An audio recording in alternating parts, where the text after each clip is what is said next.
அனைவருக்கும் காலை வணக்கம்.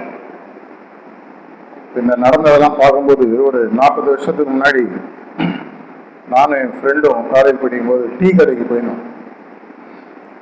டீ உட்காந்து சாப்பிட்டு ஆர்டர் பண்ணும்போது பார்த்தா அவனுடைய கப்பில் ஒரு ஈ மிதந்துது. நல்லா தெரியுது ஈ அப்படின்னு. சதையை கூப்பிட்டு என்னப்பா அதுன்னு டக்குன்னு வரல விட்டு பண்ணிட்டு, அது ஒன்றும் இல்லை சார், அது வந்து ஏலக்காய் அப்படின்னு. அதுக்கு நல்லா கரைச்சி விட்டதுக்கு அப்புறம் ஏலக்காயும் கூட வித்தியாசம் தெரியாது. கிட்டத்தட்ட அந்த ஸ்டேஜ் அரேஞ்ச்மெண்ட் அது மாதிரி ஆயிடுச்சு. ஈயா ஏலக்காயா என்ன நடக்குதுன்னு தெரியல. 1980s நிறைய பேர் நீங்க அந்த காலத்துல பொழுதுபோக்குன்னு பாத்தீங்கன்னா மகாபாரதம் பார்த்துட்டு இருப்போம். அதுல அடிக்கடி நமக்கு தெரிந்த ஒரு வார்த்தை யதா யதா ஹி தர்மஸ்ய கிளானிபவதி பாரதம்னு வரும். இது உண்மையான அர்த்தம் என்ன? இதற்கும் நமது ரிசப்டர் பணிக்கும் என்ன சம்பந்தம் இருக்கு? 4 யுகங்கள் நம்ம எல்லாருக்குமே தெரியும். சத்தியயுகம், திரேதா யுகம், துவாபர யுகம், கலியுகம் அப்படின்னு பெரியவர்கள் பிரிப்பாங்க. சத்தியயுகம் காலத்துல பாத்தீங்கன்னா கடவுளும் மனிதனும் ஒன்றாகவே இருந்தாங்களாம், பக்கத்துல இல்ல உள்ள இது தெரிந்து கொண்டு. அடுத்தது இந்த துவாபர யுகத்துல பாத்தீங்கன்னா கடவுளுக்கோ இல்லை மனுஷனுக்கோ லைட்டா இடிக்க ஆரம்பிச்சிட்டு கொஞ்சம் தள்ளி இருக்காரு, ஆனா ஸ்டில் பார்க்கக்கூடிய இடம். இந்த துவாபர யுகம் அது முடிகிற டைம்ல தான் இந்த மகாபாரத போர் நடக்குது. அப்பதான் இந்த கீதை அப்படின்ற இந்த கருத்துக்களை 18 சாப்டராக கிட்டத்தட்ட 700 ஸ்லோகங்களாக, அப்கோர்ஸ் நம்மளுடைய குருநாதர்கள் படி பார்த்தீங்கன்னா மொத்தமே 7 ஸ்லோகம்னு சொல்லுவாங்க. அதற்கு அப்புறமாக பல விஷயங்கள் நடக்குது. இந்த துவாபர யுகம் டைம்லேயே பார்த்தீங்கன்னா, திரேதா யுகம் துவாபர யுகம்லேயே பார்த்தீங்கன்னா எது கெட்டது எது நல்லதுன்றது தெளிவான ஒரு பிரிவு வந்துடுச்சு. அரக்கன் யாரு, தேவர்கள் யாரு, யார் நல்லவர்கள் யாரு கெட்டவர்கள், யாரு தூய சக்தி யாரு தீய சக்தி, இதெல்லாம் அந்த காலத்திலேயே தெளிவாக, நீங்க சிரிக்கிறதுக்கு நான் பொறுப்பு இல்லை, இதெல்லாம் அந்த காலத்திலே எல்லாருக்கும் தெரிஞ்சு போச்சு. ஆனா இந்த கலியுகம் பிறந்ததுக்கு அப்புறம் ஒரு பெரிய மாறுதல் நடக்குது. சார்ஜி மகாராஜ் இதை பத்தி ஒரு முறை சொல்லிட்டு இருந்தார். கெட்டது நல்லதுன்றதை பிரிக்க முடியாத காலம். தமிழ்நாட்டில் இதை கடவுள் பாதி மிருகம் பாதினுவாங்க. இது எல்லாத்தையுமே ஒரு பர்சன்டேஜ்ல மிக்ஸ் ஆகி வர ஆரம்பிச்சிருச்சு. நல்லவனும் நீ தான், கெட்டவனும் நீங்க தான். இப்படி இருக்கும் பொழுது கிருஷ்ண பரமாத்மா சொன்ன ஒரு விஷயம், அவர் என்ன சொன்னார்? எப்பெல்லாம் தர்மம் தலை குனிந்து அதர்மம் தலை தூக்குகிறதோ அப்பொழுதெல்லாம் நான் நேரடியாக வருவேன். கிறிஸ்டியானிட்டியில பாத்தீங்கன்னா ஜீசஸ் வில் கம் பேக் பண்ணுவாங்க. ஒவ்வொரு மதத்திலையும் ஒவ்வொரு இதே போன்ற ஒரு எண்ணம். ஆனா நிஜ வாழ்க்கையில இது நடக்குமா? இன்றைக்கு என்ன தேவை? இது புரியணும்னா நம்ம 1921 போனோம். 1921 ஒரு சுவிஸ் ஆஸ்திரியன் டீச்சர் ப்ரொஃபசர் ஒருத்தர் இருந்தார், பால் அனஜஸ் டினாச் அப்படின்னு சொல்லி அவரோட பேர். அவருக்கு ஒரு விஷயம் நடக்குது. அவரு ஒரு வருஷம் கோமால போயிடுறாரு. அந்த கோமால போகும்போது ஒரு இன்ட்ரெஸ்டிங்கான ஒரு விஷயம் அவருக்கு நடக்குது. அவர் உள்ள என்ன நடக்குதுன்றது அவருக்கு தெளிவாக தெரியுது. வெளியில இருக்கிறவங்க அவரை பொறுத்த வரைக்கும் கிளினிக்கலி டெட், ஹார்ட் மட்டும் ஒர்க் பண்ணுது, 1 இயர் அப்படியே கோமால இருக்காரு. அப்ப என்ன நடக்குது? இது நெட்ல போய் பார்த்தீங்கன்னா கதைகள் இருக்கு. இதை வச்சு நான் பலமுறை பல இடங்கள்ல பேசியிருக்கேன். அவருடைய ஆன்மாவானது 3096க்கு எதிர்காலத்துல போய் அங்க இருக்கிற ஒரு உடலை எடுத்துக்குது, எதிர்கால மனிதன். இது நடந்தது 1921. அதுக்கப்புறம் 105 வருஷம் ஆயிடுச்சு. அந்த 3096 அந்த உடல்ல போகும் பொழுது இப்ப நமக்கு எப்படி 1000-2000 வருடங்களுக்கு முன்னாடி நடந்த விஷயங்கள் நம்ம சரித்திரத்துல படிக்கிறோமோ, இதே மாதிரி இந்த மனிதனுடைய உடலில் போகும்போது இந்த 1921க்கும் 3396க்கும் நடுவில் இடைப்பட்டு நடந்த அனைத்து விஷயங்களும் ரகசியங்களும் அவருக்கு இறங்குது. அந்த கோமா ஸ்டேஜ்ல ஒரு வருஷம் கழிச்சு வெளியில வர்றாரு. வெளியில வந்து தனக்கு நடந்தது எல்லாத்தையுமே அவரு ஒரு புத்தகமாக டைரி என்ட்ரிஸா எழுதுறாரு. அதை முதல்ல கொண்டு போய் சில பேர்கிட்ட காட்டுறாரு. பாருவா, நீ பைத்தியக்காரன், லூசு அப்படின்னு சொல்லிட்டு அவரை பத்தி பேசுறாங்க. அவரு அதுக்கப்புறம் சேஃபா உள்ள வச்சுட்டு, அவருக்கு ஒரு ஸ்டூடெண்ட் ஒருத்தர் தான், அந்த ஸ்டூடெண்ட் விட்டு நீ பத்திரமா வச்சு இது நீ வெளியில எல்லாம் விடாது. ஒரு காலகட்டத்தில் இவர் போயிடுறாரு. அந்த ஸ்டூடெண்ட் இதை எடுத்து படிக்கிறான். அவன் படிக்கும்போது இன்னும் ஒரு 15-20 வருஷம் கழிச்சு ஃபுல்லா படிக்கும் பொழுது அந்த 15-20 வருடங்களில் உலகில் நடந்த பல முக்கியமான விஷயங்கள் அந்த ஏடுல இருக்கு. அதுக்கப்புறம் எடுத்து ஏதோ ஒரு புத்தகமாக அவன் வெளியில இடுறான். இது நெட்ல ஃப்ரீயாவே பிடிஎஃப் இருக்கும். ஒரு 800 பேஜ் இங்கிலீஷ்ல இருக்கும். அதை வாங்கி நீங்க ChatGPT போட்டு தமிழ்ல படிச்சிருங்க. இன்ட்ரெஸ்டிங்கான பல விஷயங்கள். இதுவும் பாபுஜி விஸ்பர்ல சொன்ன சில விஷயங்களும் நம்மளுடைய ரோல் வந்து லிங்க் ஆகும். அந்த புத்தகத்துல அவர் என்ன எழுதுறாரு, உலகத்துல நடக்கக்கூடிய பல பிரச்சனைகள், பல பெரிய சண்டைகள், மனிதர்களுக்குள் தொடர்ச்சியாக நடக்கக்கூடிய போராட்டங்கள், இது எல்லாத்தையும் சொல்லிட்டு ஒரு முக்கியமான விஷயத்த சொல்றாரு. எப்போ 1921ல அப்போ வந்து மனிதன் உலகை விட்டு வெளியில போகக்கூடிய சிந்தனை கூட இல்லாம இருந்தது. முதல்ல மூன் லேண்டிங் சொல்றது 1968, 69, 70ல நடந்ததாக சொல்லுவாங்க. கென்னடி அவருடைய விஷன்ல வந்தது. அதுக்கப்புறம் அதை எக்ஸிக்யூட் பண்றாங்க. அதுல அவர் சொல்றாரு 2300, 2400 AD, இன்னொரு 150-200 வருஷத்துல மனிதன் முழுமையாக மார்ஸ் பிளானட்டை காலனைஸ் பண்ணுவான். இந்த உலகத்துல இடம் இருக்காது. அங்க காலனைஸ் பண்ணி அங்க உயிர் வாழ்வது எப்படின்றத கண்டுபிடிச்சு அந்த இடத்துக்கு போய் அதுக்கப்புறம் ஒரு 150-200 வருடங்கள் மனிதன் அங்க வாழ்வான். பேரலா எர்த்லயும் லைஃப் நடக்கும். இதை முதல் படிக்கும்போது எல்லாம் நிஜமாவே வந்துச்சு. அது எப்படிப்பா இங்கேருந்து ஏரியே குதிக்க முடியல.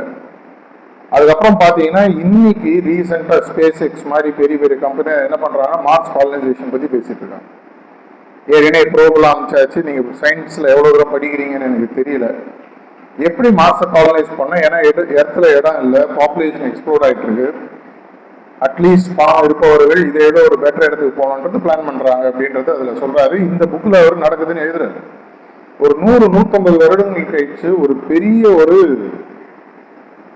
கேட்டஸ்ட்ரோபிக் டிசாஸ்டர் அப்படின்னு நம்மால் புரிய முடியாத அளவுக்கு ஒரு பெரிய பிரச்சனை. அது இங்கேருந்து போறவங்க கோடிக்கணக்கான பேர் அங்க செத்துடுறாங்க. அந்த பிளானட் சீல் ஆஃப் ஆயிடுது.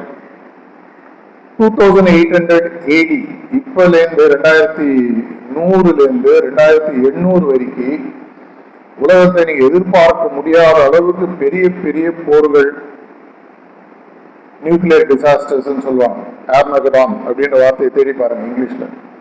இதெல்லாம் நடக்கும். எந்த அளவுக்கு நடக்கும்னா 2800ல ஒரு புத்தகத்தில் எழுதுவதுபடி உலகத்தினுடைய மொத்த ஜனத்தொகை 1 கோடி, 10 மில்லியன் அப்படின்ற மாதிரி போட்டு பாருங்க புக்ல. இந்த 1 கோடி மக்களும் தெரிஞ்சு போச்சு, இதே மாதிரி நம்ம கண்டினியூ ஆனோம்னு சொன்னா இனிமேல் இந்த உலகத்தில் நாம் வாழ முடியாது அப்படின்னு சொல்லி இந்த 1 கோடி மக்களும் ஒன்றாக இணைந்து ஒரே உலகமாக மாறி ஒரே தேசம் அப்படின்ற வார்த்தை அதுல யூஸ் பண்றாரு. அந்த ஒரே தேசத்துக்கு ஒரு கவர்னிங் கவுன்சில், எலெக்டட் கவர்மெண்ட்லாம் இல்லை, ஒரு எல்டர்ஸ் சொல்லுவாங்க, ஒரு 5-6 பேர் கவர்னிங் கவுன்சில். இந்த கவர்னிங் கவுன்சில் என்ன பண்றாங்கன்னா மொத்தமாகவே 4 சட்டத்திட்டங்கள் தான் மொத்தமே இருக்கு. அந்த சட்டத்திட்டங்களும் நீங்க நினைக்கிற மாதிரி டிராபிக், கொலை, கற்பழிப்பு இந்த மாதிரி கிடையாது. மனுஷன் எப்படி பழகணும். அதுல ஒரு முக்கியமான சட்டத்திட்டம் பாத்தீங்கன்னா ஒருத்தர் எப்படி மியூச்சுவலா அன்புடன் பழகுதல். அந்த 2800ல இருந்து 3096 வரைக்கும் அவர் போன வருடம் வரைக்கும் பாத்தீங்கன்னா உலகம் அவ்வளவு செழிப்பாக நன்றாக நடக்கிறது. இது அவனுக்கு புரிவதற்கு கிட்டத்தட்ட ஒரு 900 வருஷம் ஆகும் அப்படின்னு அந்த புத்தகத்துல அவர் எழுதுறாரு. திரும்பி வந்ததுக்கு அப்புறம் அதுல இன்னொன்னு நடக்குது. அந்த உடல்ல அவர் இருக்கும்போது அங்க இருக்கிற பெரியவர்கள், அந்த 3096ல இருக்கக்கூடிய பெரியவர்கள் அவருக்கு சொல்றாரு, சில விஷயங்கள்லாம் அவனுக்கு நீ எப்படி திரும்பி போகிற, நீ வந்திருக்கன்றது எங்களுக்கு தெரியும், நீ திரும்பி போய் இது எல்லாத்தையும் நீ எழுதினா உலகத்துல தேவையில்லாத சில விஷயங்கள் நடக்கும்னு சொல்லி சில மெமரியை எரேஸ் பண்ணிடுறாங்க. இதெல்லாமே அந்த புக்ல இருக்கு. இது எதற்காக நம்ம சொல்றோம் பாத்தீங்கன்னா, 2001 விஸ்வஸ்ல பாபுஜி மகாராஜ் எழுதுறாரு. இதை முதல் முறையாக சார்ஜி மகாராஜ் 2005 அந்த புக் ரிலீஸ் பண்ணதுக்கு அப்புறம் ஒரு முறை காட்டேஜில் உட்காந்து பேசும்போது அந்த மெசேஜ் எடுத்து காமிச்சார். அது அப்பதான் பப்ளிஷ் ஆச்சு அபிஷியலா. அதுல பாபுஜி மகாராஜ் சொல்றாரு, 2025 ஆரம்பித்து உலகில் நீங்கள் எதிர்பார்க்க முடியாத பேரழிவுகள் வரத் தொடங்கும். இது அத்தனையுமே பாத்தீங்கன்னா பணம், எண்ணெய், தண்ணீர், சக்தி, பவர், எலக்ட்ரிசிட்டி இல்லை, இதை சார்ந்த சண்டைகளாக இருக்கும். பெரிய பெரிய உலகளாவிய தலைவர்கள் இதை ஆரம்பித்தவர்கள் எழுதியிருக்காரு.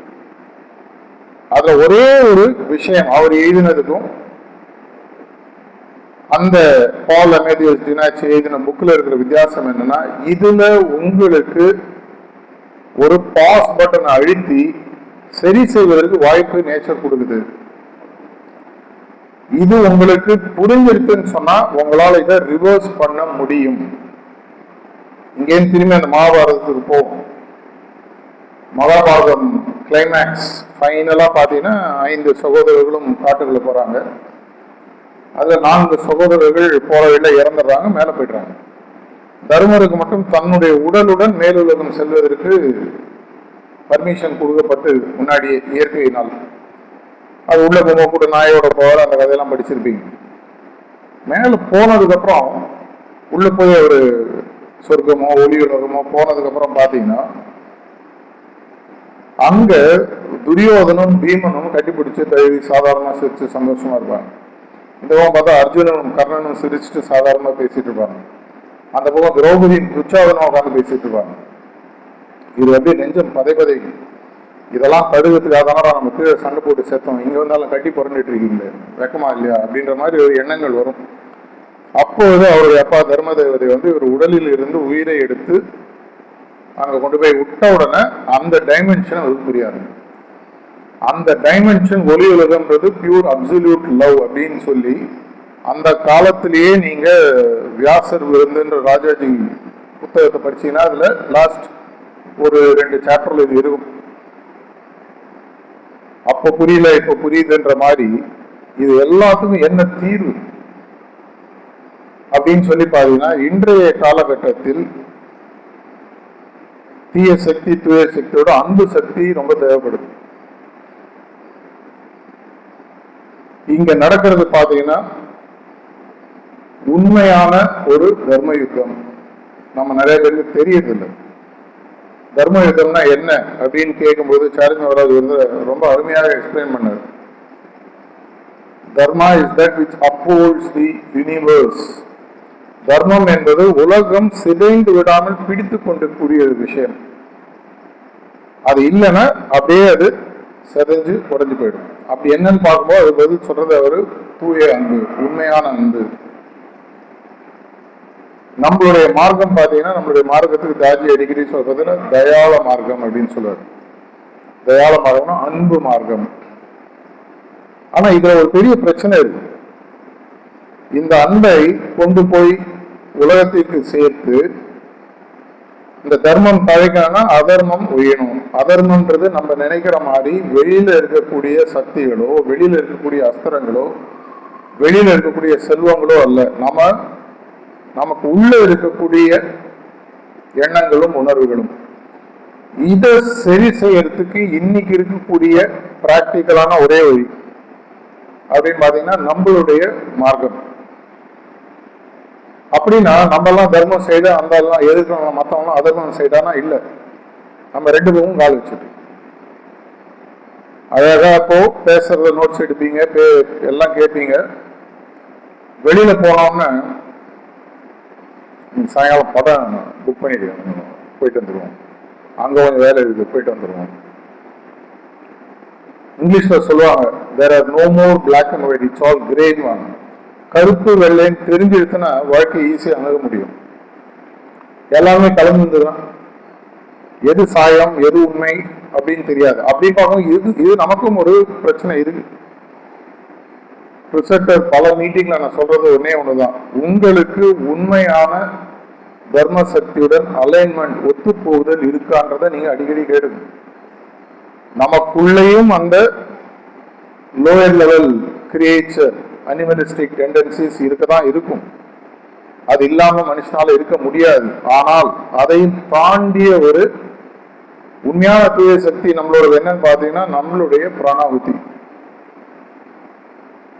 சோர்ஸ்லேருந்து வரக்கூடிய நேரம் எல்லா டைமென்ஷனையும் தாண்டி கிரியேஷன் டைம்ல இருந்து இருக்கக்கூடிய ஆதி சக்தின்னு ரீசெண்டா தாஜி ஒரு டாக்ல சொல்றேன். இது நம்மள்ட்ட இருக்கு. இது அட்லீஸ்ட் இந்த அறையில் இருக்கக்கூடிய பயிற்சியாளர்களுக்கு, ட்ரெயினர்ஸ், ப்ரிசெப்டர்ஸ், ஃபங்க்ஷனரிஸ்க்கு இது ஒரு நம்பிக்கை, அதை தாண்டிய பற்றுறுதியாக இருக்க வேண்டும். இந்த பிராணாகுதி சக்தியை கொடுத்து இந்த உலகத்தில் உண்மையான அந்த எல்லா இதயங்களையும் வளர்க்க முடியுன்ற நம்பிக்கை உங்களுக்கு முதல்ல. நம்பிக்கை ஃபர்ஸ்ட் ஸ்டெப். இதை தொடர்ச்சியாக நம்ம பிராக்டிஸ் செய்யும் போது இது பற்றுறுதியாக மாறும்.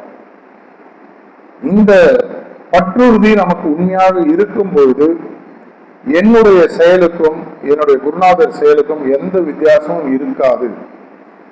பல பேர் கேட்கறாங்க, மாஸ்டர் மாதிரி எப்படி ஒர்க் பண்ணணும்? மாஸ்டர் மாதிரி ஒர்க் பண்ணணும்னா அவருக்கு எது எதுல பற்றுறுதி இருக்கோ அது என்னுடைய பற்றுறுதியாக மாற வேண்டும். பாபு மகாராஜ் அடிக்கடி சொல்லக்கூடிய ஒரு விஷயம், I came from infinity, I want to see infinity in front of me. எந்த விதமான எல்லைகளும் இல்லாத இடத்திலிருந்து வந்தவன் நான். எனக்கு முன்னால் இருக்கக்கூடிய எந்த விஷயமும் ஒரு எல்லையை வகுக்காது. இன்ஃபேக்ட் மாஸ்டர்ஸ் நம்மளெல்லாம் தாண்டி, அபியாசிகளை தாண்டி, மனித வர்க்கத்தை தாண்டி எதிர்காலத்துல நிறைய திட்டங்கள் வச்சிருக்காங்க. அதெல்லாம் செயலாக்கம் ஆக வேண்டும் என்றால் முதல்ல மனிதர்கள் மேல போகணும். நெகட்டிவ் சென்ஸ்ல இல்ல, இதை தாண்டிய ஹையர் டைமென்ஷன்ஸுக்கு நம்ம போகணும். ஒரு 11ஆம் கிளாஸ் 12ஆம் கிளாஸ்ல இருக்கக்கூடிய ஸ்டூடெண்ட்ஸ் பர்மனண்டா அந்த கிளாஸ்ல இருந்தாங்கன்னா 1ஆம் கிளாஸ்ல இருந்து 10ஆம் கிளாஸ் இருக்கிறவங்களால 11, 12 கிளாஸ் வர முடியாது. எப்போ வந்தாலும் வகுப்பு ஃபுல்லா இருக்குங்க, அடுத்த வருஷம் வாங்க, அடுத்த வருஷம் வாங்க. லோவர் லெவல் கிரியேச்சர்ஸ் பிரமிட் அப்படின்னு சொல்லி பாத்தீங்கன்னா கீழே கிட்டத்தட்ட 2-3 கோடி ஜீவராசிகள் இருக்கு. ஒவ்வொரு ஜீவராசிகளையும் லட்சக்கணக்கான உயிரினங்கள். இது அத்தனை மேல வரணும்னு பாக்குது. ஓரறிவு, ஈரறிவு, 3 அறிவு, 4 அறிவு, 5 அறிவு, 6வது அறிவு. இந்த 6வது அறிவுக்கு நமக்கு இந்த 6வது அறிவு எப்படி யூஸ் பண்ணு கண்டுபிடிக்கே நம்ம 30-40 வருஷம் ஆயிடுச்சு. ஃபார்ச்சுனேட்லி, அதிர்ஷ்டவசமாக ஒரு 100 வருடங்களுக்கு முன்னால் லாலாஜி மகாராஜ் வந்தது போது இதை கண்டுபிடித்து கொடுத்திருக்காரு. நம்மளுடைய வேலை பல டைமென்ஷன்ஸ்ல நடந்தாகணும். பல இடங்கள்ல நமக்கே நம்ம ஒரு 50 பேர் தானே, நம்ம ஒரு 100 பேர் தானே, நம்மளால என்ன செய்ய முடியும்? ஒரு 4 மாசம் முன்னாடி பாண்டிச்சேரி சென்டர் போகும்போது நான் ஒரு 300 ஒரு படத்தை வச்சு ஒரு டாக் கொடுத்தேன். நெட்ல இருக்கு, போய் பார்த்துக்கணும். யூடியூப்ல இருக்கு, படம் இல்ல, படமும் இருக்கு, நான் பேசினது. நமக்கு எப்போது உண்மையான பற்றுறுதி, என்னுடைய வேலை இந்த உலகத்தில் இருக்கக்கூடிய அதர்மத்தை ஒதுக்கி தர்ம சக்தியாக மாற்றும்ன்ற நம்பிக்கை வரணும். சாரி மகாராஜுடைய 2 குச்சிகள் அப்படின்ற டாக் மலேசியால கொடுத்தது கேட்டீங்கன்னா, முதல்ல ஆரம்பிக்கும் போது எல்லாருக்குமே மெட்டீரியல் லைஃப்னா ஃபுல் குச்சியா இருக்கும். லைட்டா ஸ்பிரிச்சுவாலிட்டி இன்ட்ரடியூஸ் பண்றீங்க, அது இன்ட்ரடியூஸ் ஆகி எந்த அளவுக்கு ஆகுதுன்னா உங்களுடைய ஆன்மீக வாழ்க்கை அதனுடைய ஒரு சப்செட்டா மெட்டீரியல் வாழ்க்கையை மாறிடும். பல பேருக்கும் இருக்கக்கூடிய அறியாமையினால் வரக்கூடிய ஒரு பயம். மாஸ்டரோட பணியை நான் தொடர்ச்சியாக செஞ்சுட்டு இருந்தேன்னா என் குடும்பத்தை அவன் கவனிக்கும். பல நேரங்களில் மாஸ்டர் இதுக்கு பல முறை பல விதங்களில் பதில் சொல்லியிருக்கிறது. ரீசெண்டா ஒரு ப்ரிசெப்டர் மீட்டிங்ல நான் சொன்னது, 24 மணி நேரமும் நீங்க ஒதுக்கணும்னு அவர் சொல்ல வரல. 1 மணி நேரமோ 2 மணி நேரமோ 3 மணி நேரமோ நீங்கள் ஒதுக்குவதை அவர் எப்படி அந்த 2 மணி நேரத்தில் வேலை செய்வாரோ அதை போல் செய்யுங்கள். போன வாரம் ஒரு ப்ரிசெப்டர் கான்ஃபரன்ஸ்லயும் சொன்ன ஒரு விஷயம், ஒரு முறை தாஜியோட இருக்கும்போது ஒரு வயசான ஒரு ப்ரிசெப்டர், அப்படின்னா நீங்களா யூத் ஆன் கேடு, என்னோட வயசானது இருந்துச்சு, ஒருத்தர் வர அவர் உடல்நிலை முடியல. ராஜி பார்த்து சொல்றாரு, ரொம்ப வயசாயிடுச்சு, எனக்கு சிட்டிங் கூட கொடுக்க முடியல. நான் உடனே நினைச்சேன், சரி நீ வேணா ரிசப்டர் பணியிலிருந்து ரிட்டையர்மெண்ட் வாங்கிங்க சொல்லுவாருன்னு நினைச்சேன்.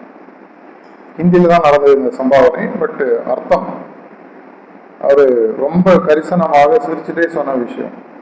மாசத்துக்கு ஒரு சிட்டிங் கொடுக்க முடியுமா, 2 கொடுக்க முடியுமா? அந்த 1 2 கொடுக்குற சிட்டிங் பாபுஜி மகாராஜ் கொடுக்குற மாதிரி கொடுங்க, அவ்வளவுதான். அந்த உதாரணத்துக்கு ஒரு படம் பாக்குறீங்க, ஒரு கிளைமேக்ஸ் சீன். அந்த கிளைமேக்ஸ் சீன் நீங்க முழுமையாக ஆழ்ந்திருக்கும் போது உங்களை சுத்தி என்ன நடக்குதுன்னு உங்களுக்கு ஒண்ணுமே தெரியாது. இல்ல இன்னைக்கு சாயங்காலம் ஒரு IPL ஃபைனல், இது மாதிரி எந்த விஷயங்கள் உங்களுக்கு மனதும் இதயமும் முழுமையாக ஈடுபடுகிறதோ அந்த நேரத்துல உங்களுக்கு வேற எந்த விஷயமும், இப்ப உதாரணத்துக்கு நான் பேசுற பேச்சுல நீங்க முழுமையாக ஈடுபட்டு இருந்தீங்கன்னா உங்களுடைய உடல் வலி கூட உங்களுக்கு தெரியாது, உடல் உபாதைகள் கூட தெரியாது. இதை பற்றி சார்ஜி மகாராஜ் ஒரு முறை பாபுஜி மகாராஜ் பேசும்போது சொல்றாரு, எனக்கு ரொம்ப தலைவலி வருது. எப்போ உனக்கு தலைவலி வரல கேட்டாங்க, சிட்டிங் ரூமா நான் நல்லா இருக்கேன். அவனை உனக்கு தான் தீர்வு தெரியுமே அப்படின்னாரு. உங்க தலைவலி நார்மலா இருந்தா வருது, சிட்டிங் தான் தலைவலி வரல, அப்படின்னா என்ன பண்ணணும்? சிட்டிங் கொடுத்துட்டே சிரிச்சுட்டே சொன்னார். அதை இதை போன்று அந்த 1 மணி நேரமோ 2 மணி நேரமோ 3 மணி நேரமோ நீங்கள் செய்யக்கூடிய அந்த தர்மத்தின் பணியானது அவர் செய்வது போல் இருக்கணும். ஆனா அதுக்கும் நமக்கு இன்னைக்கு ஒரு ரியாலிட்டி செக்னு சொல்லி பாத்தீங்கன்னா பெரிய கேப் இருக்கு. இந்த கேப்பை குறைக்கிறது உங்களுடைய பிரயத்தனம். அவர் என்னைக்குமே அந்த உதவியை கொடுப்பதற்கு தயாராக இருக்கிறார். YDCs, யூத், மற்ற ஃபங்க்ஷனரிஸ் தான் நான் பார்க்கும்போது அடிக்கடி சொல்லக்கூடிய விஷயம். நான் காலேஜுக்கு வரேன், படிக்கிறேன், வேலை செய்யணும், பிஸ்னஸ்ல இருக்கேன், இப்பதான் வாழ்க்கை வளருது, இப்பதான் கல்யாணம் ஆச்சு, இப்பதான் குழந்தை பிறந்தது, அதெல்லாம் ஓகே. அந்த 1/2 மணி நேரம் 1 மணி நேரம் அவர் பணியை 200% ஒத்து செய்யும். அட்லீஸ்ட் பிரிசப்டர்ஸ்க்கு ஒரு அட்வான்டேஜ் இருக்கு. நம்மளுடையது உடலை கசக்கி பிழிந்து வருத்தி செய்ய வேண்டிய வேலை இல்லை. எக்ஸப்ட் நீங்க கனெக்டுக்கு போறீங்க, ஏதாவது ஒரு ஈவெண்ட்ல போய் சிட்டிங் போய் அந்த போயிட்டு வர நேரம் ஆனா உங்களுக்கு உடல் கஷ்டப்படலாம். மற்ற நேரத்துல நம்ம எல்லாருமே அந்த மாம்பழத்தை வாங்கிய பிள்ளையார் மாதிரி அத்தனை வேலைகளையும் உட்கார்ந்து பண்ணலாம்.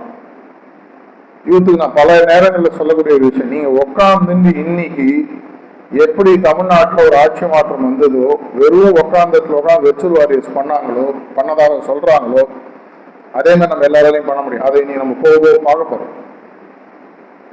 நமக்கு வழி தெரியாததினால் என்னால் செய்ய முடியாது என்ற எண்ணத்தை இன்னையோட விட்டுருந்தோம். பல இடங்களில் சொல்லக்கூடிய ஒரு ஸ்டாண்டர்ட் ஒரு ஸ்டோரி பல முறை நிறைய பேர் கேட்டுருக்கலாம். 1950களில் சென்னை மாநகரத்தில் சேப்பாக்கிலேருந்து நார்த் மெட்ராஸ் போனோம்னா நீங்க சென்ட்ரல் பேக் வழியா சுத்தி யானகோனி வழியா போய் சுத்திட்டு ஒரு 6 கிலோமீட்டர் வரும்.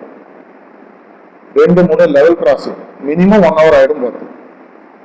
ஸோ அப்போ போயிட்டு சில அந்த இருக்கக்கூடிய சென்னை வாசிகள் எல்லாம் போயிட்டு அப்போ இருந்த CM காமராஜ்கிட்ட போய் கேட்குறாங்க, ஐயா இங்க ஒரு பிரிட்ஜ் ஒன்று போட்டு கொடுத்துட்டீங்கன்னா அப்படியே 2 நிமிஷத்துல போயிடலாம். பரவாயில்ல போடலாமே அப்படின்ட்டு PWD கூப்பிடுறாரு. PWD கூப்பிட்டு இது மாதிரி கேட்குறாங்க, 1 வாரம் டைம் எடுத்து இதை பற்றி ஒரு ஆய்வு செஞ்சு எனக்கு வந்து சொல்லுங்க. 1 வாரம் கழிச்சு PWD இன்ஜினியர்ஸ்லாம் வந்து அவரை பார்த்து சொல்றாங்க, ஐயா இந்த இடத்துல பிரிட்ஜு போட முடியாது, கடல் பக்கத்துல இருக்கு, பக்கத்துலேயே போர்ட்ரஸ்ட் இருக்கு, சாயில் சரியில்லை, இது சரியில்லை, அது சரியில்லை, இதனால போட முடியாது. காமராஜர் உடனே கேட்டுட்டு சொல்றாரு, நீங்க சொல்றதெல்லாம் சரி, நான் படிக்காதவன், நீங்க படிச்சவங்க, படிக்காதவன் எனக்கே இது போட முடியாது தெரியும், இதை சொல்றதுக்கு படிச்சா இருக்குன்னு. அப்புறம் அடுத்தது சொல்றாரு, நீங்க இது மாதிரி வருவீங்க சொல்லுவீங்கன்னு தெரிஞ்சு அப்ப இருந்த மகாராஷ்டிரா மும்பை அங்க இருக்கக்கூடிய CM ஓட பேசி அங்க இருக்கிற PWD நான் ஏற்கனவே பேசிட்டேன், அவங்க இது முடியும்னு சொல்லியிருக்காங்க, திரும்பி அவங்க ஒரு 3 நாள் டைம் தரேன், யோசிச்சுட்டு வாங்க, இல்லைன்னா நான் ரூட் பண்ணிடுறேன். 3ஆவது நாள் திரும்பி வராங்க. அது எப்படி அண்டர் பாஸ்ன்னு சொல்லுவாங்க, தரை வழியாக போய் மேல ட்ரெயின் அங்க போய் பாத்தீங்கன்னா தெரிஞ்சிடும். இப்படி பண்ணலாம்னு சொல்லி ஒரு திட்டத்தை கொடுக்குறாங்க. இதை தான் நான் முதலே சொன்னேன். முடியாதுன்னு சொல்றதுக்கு 1000 வழி இருக்கு. முடியும்னு நினைக்கலாம் ஒரே ஒரு வழி. இது என்னுடைய குருநாதருடைய பணி, ஒரே காரணம், அவ்வளவுதான். எல்லா பர்சன்டும் ஸ்டாண்டர்டா எதை கேட்டாலும் சொல்ல முடியாது. இது கஷ்டம், அது கஷ்டம். பல ப்ரிசெப்டர்ஸ் ஃபங்க்ஷனரிஸை பார்க்கும்போது அந்த காலத்துல அம்புலி மாமால பிடிச்ச ஒரு கதை தான் ஞாபகம். ஒரு பயில்வானத்தான் ஒரு ஊருக்கு வராங்க. என்னங்க உங்களுடைய திறமை? அங்க பாருங்க 4000 அடி ஒரு மலை இருக்குது, அதை என்னால தூக்க முடியும். ஓ அப்படியா, தூக்கி காட்டுங்க. அது ஒரு சின்னதா ஒரு விஷயம் இருக்கு. என்ன, ஒரு மாசம் நான் கேட்கறதுலாம் நீ செஞ்சு போடணும் சோறு, அவ்வளவுதானே. செஞ்சிடணும். கிராமத்துல ரவுண்ட் எடுத்துன்னு ஒவ்வொருத்தர் ஒரு நாளைக்கு எல்லாம் சமைச்சு இதெல்லாம் போட்டு நல்லா 30வது நாள் முடியுது. சொல்றீங்களே, செய்யறீங்களா? ஏதோ செய்யறேன். நேரம் போய் மலை பக்கத்துல பட்டாலும் யார மலை தீக்குவீங்க. நம்ம ப்ரிசெப்டர் நிறைய பேர் எடுக்கலாம். இதெல்லாம் மிஸ்டேக். இதே நீங்க செஞ்சுட்டீங்கன்னா அப்புறம் நான் சிட்டிங் கொடுத்துருவேன். அது சிட்டிங்கா உருப்படியா கொடுக்குறாங்க, அது வேற விஷயம், அப்புறம் வரும். ஏன்னா நீங்களாம் சிட்டிங் உருப்படியா கொடுத்துருந்தீங்கன்னா என்ன ஆயிருக்குன்றத மத்தியான பகுதியில பார்க்க போறோம். பல நேரங்கள்ல நம்மளுடைய காஜி 2015 சென்னையில ஒரு டாக் ஒன்று கொடுத்தார். அதை பத்தி பல முறை அவர் ஏற்கனவே பேசியிருக்காரு. மகாபாரதத்துல எப்படி அந்த அடுத்த சந்ததி விருத்தியாச்சு, அதுக்கு அந்த வியாசமுனிவர் வந்த கதை, அந்த 2 ராணிகள் ஒரு சேடிகள், சேடிக்கு பிறந்த குழந்தை விதுரன். அவன் தான் ஆக்சுவலா 3 பேர்ல பெஸ்ட். அதை பத்தி சொல்லும் பொழுது அந்த 2 ராணிகளுக்கும் அந்த சேடிக்கும் என்ன வித்தியாசம்ன்றதை பத்தி சொல்றார். அவர்கள் வாழ்க்கையை அணுகும் முறை, இதை போன்ற ஒரு வாய்ப்பு எனக்கு கிடைக்குமா அந்த சேடி நினைச்சா பிறந்தது விதுரன். அத முதல் 2 ராணிகளும் போய் இந்தாவுடைய ஒண்ணு கூட நான் பிறகுது. ஏன்னா அவங்க கண்ணை மூடிக்கிறாங்க. இன்னொருத்தவங்களுக்கு அவரை பார்த்து அந்த வெறுப்புல அதுல ரத்தம் உறைஞ்சு போது பிறகுறான். வெண்குஷ்டத்தோட பாண்டுவா பிறகுறான்.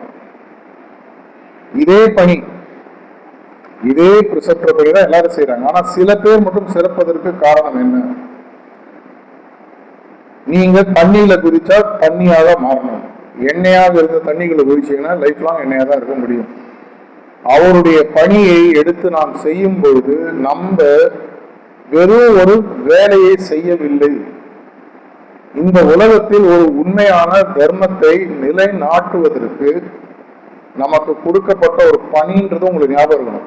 சிறுதுளி பெருவெள்ளம், அந்த ஒரு சிட்டிங், அந்த ஒரு நகர்வு, அந்த ஒரு விஷயம், அந்த ஒரு பகிரல், அந்த ஒரு சின்ன வேலை ஆத்மார்த்தமாக 100% அந்த பணியை ஆரம்பிக்கும் போது நான் மாஸ்டருக்காக செய்யறேன், அவர் தான் இதை செய்கிறார் அப்படின்ற நம்பிக்கை மட்டும் இல்ல, பற்றுறுதி. செய்து முடிக்கும் போது அவர் செய்து விட்டார்.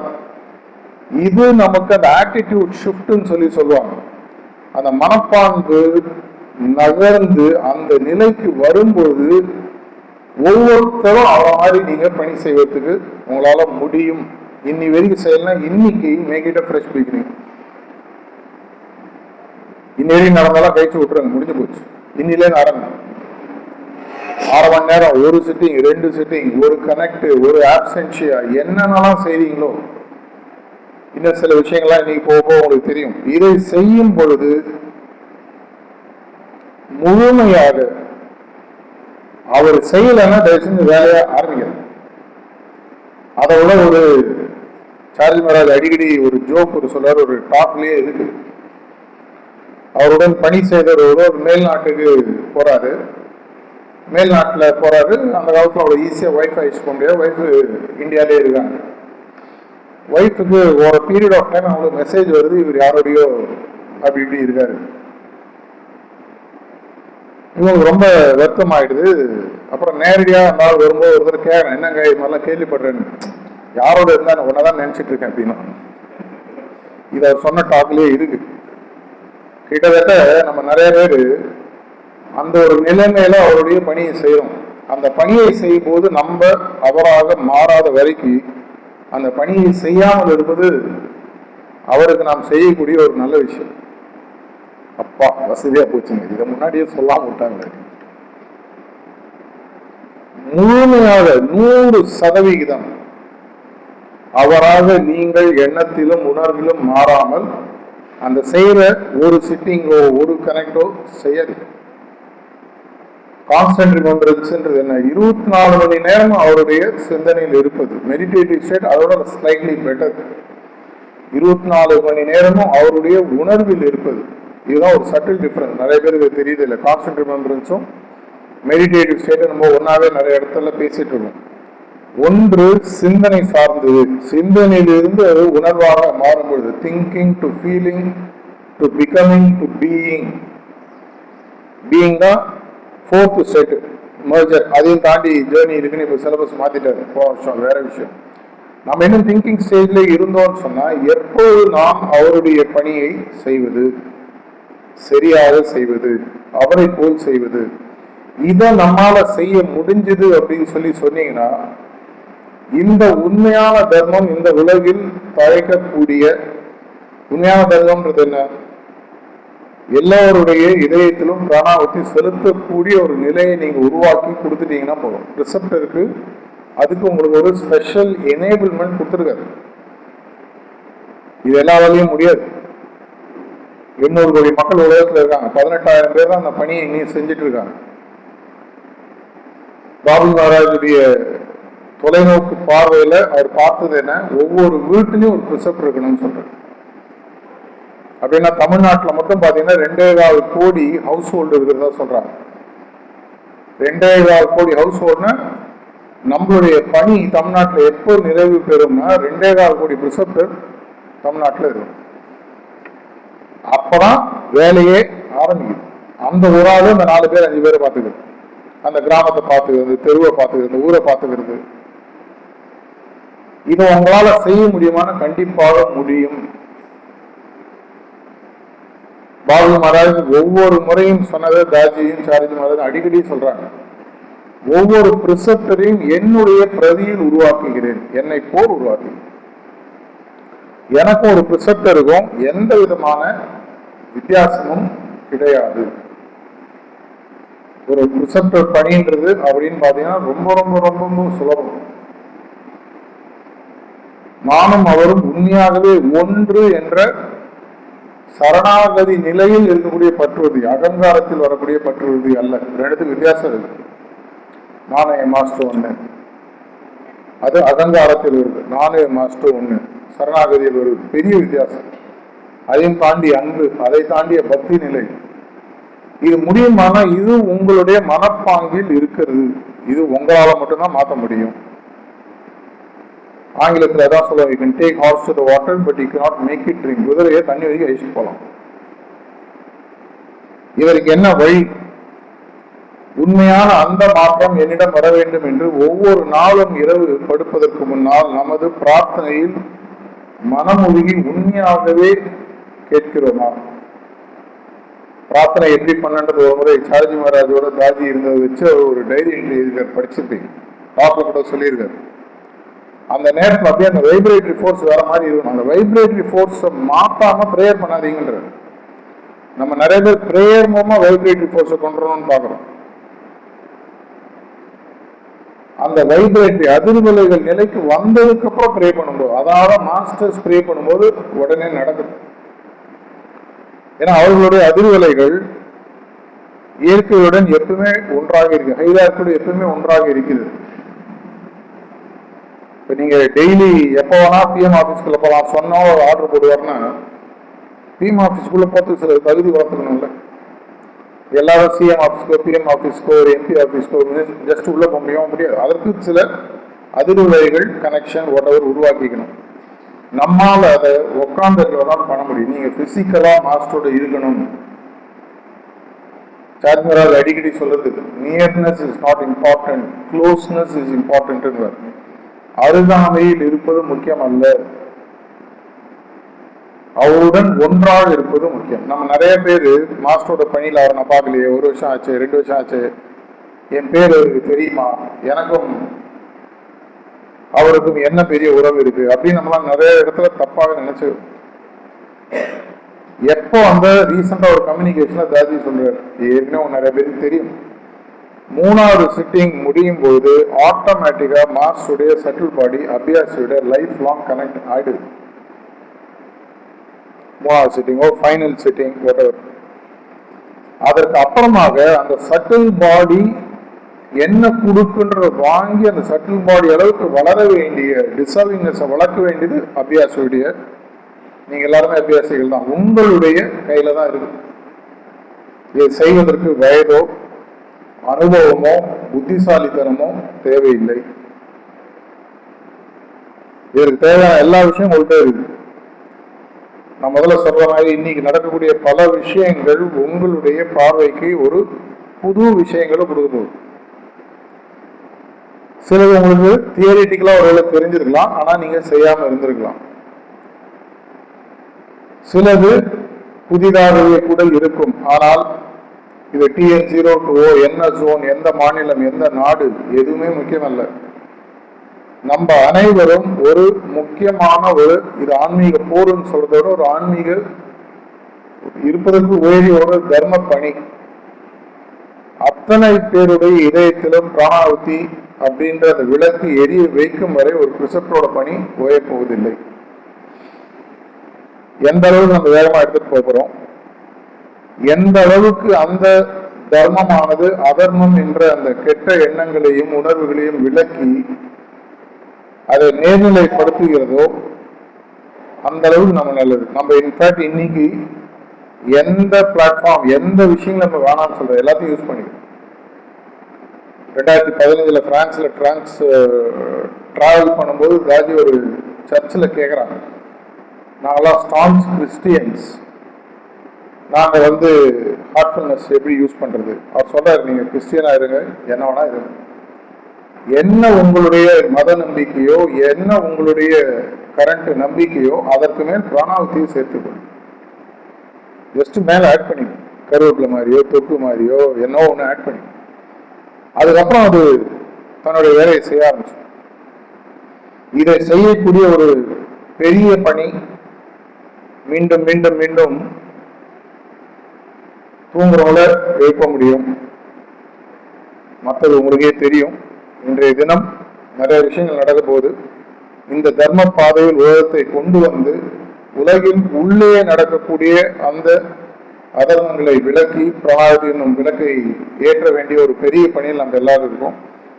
இன்னும் இன்னைக்கு நம்மள தீவிரமாக உள்ள இறக்கி இன்னும் டீப்பா டிராவல் பண்ணி என்னுடைய உயிர் மேலே போகும் வரை இப்ப செய்யறதோட ஒரு 50 மடங்கு 100 மடங்கு 200 மடங்கு ஆன்மீக பணிகள். நான் பிசிக்கல் எஃபர்ட் பத்தி நான் பெருசா கவலைப்படுறது இல்லை.